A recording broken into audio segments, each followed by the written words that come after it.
Ağdamın Paşabəyli kəndində yaşayan yeniyetmə köhnə velosiped modelinin üzərində yeni bir model yığıb. Yüngül, dəmir, taxta və kartondan istifadə edərək ərsəyə gətirdiyi tank modeli sosial şəbəkələrdə də geniş izləyici kütləsi toplayıb.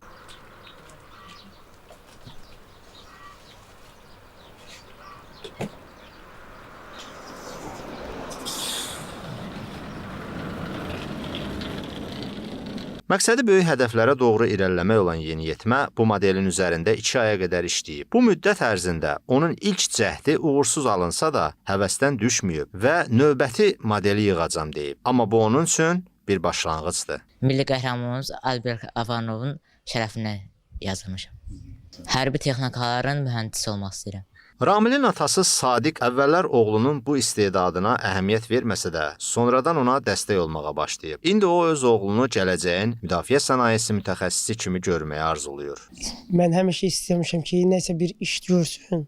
Amma bu formada inanmırdım ki, alınır. Yəni birinci səfər düzəltdi, bir böyükün düzəltdi. Yəni madem çox böyük oldu deyin, yükü qəbul eləmədi. Sonradan biraz yığcam formasında gördüm ki, əməlli başlayacaq düzəldir, yola çıxardıbdı.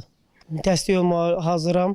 İstəyərəm ki, dövlətimiz üçün bir layiqli vətəndaş olsun. Pedaqoq Rəşad Kazımov yeniyetmənin xüsusilə döyüş texnikası modelini hazırlamaqda ilham mənbəyini Azərbaycan dövlətinin zəfəri ilə bitən Vətən müharibəsi ilə əlaqələndirir. Özü ilə söhbət eləyəndə də gördük ki, mühəndis olmaq istəyir. Milli Müdafiə Universitetində inşallah təhsil alar və özü qeyd eləmişdi ki, tək bu müdafiə sənayesi üzrə getmək istəyəndən əlavə olaraq, onun diqqətimi çəkən bir yaxşı tərəfi o oldu ki, dedi ki, fövqəladə hallar zamanı insanların ağır şəraitdən xilas edilməsi.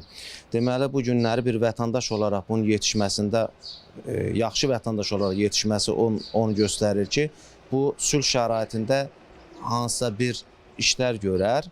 Müharibə hərb şəraitində də vətənin ərazi bütövlüyü uğrunda yenə də əlindən gələni əsirgəməz. Biz də onun yaxınları kimi ümid edirik ki, qəhrəmanımız bu yolda uğurla addımlayacaq. Azərbaycanın müdafiə sənayesi sahəsində həqiqətən öz töhfələrini verən mütəxəssislərdən biri olacaq. Elgün Gəncimsoy, Fəxri Məmmədov, Layiq Qələndərli, APTV.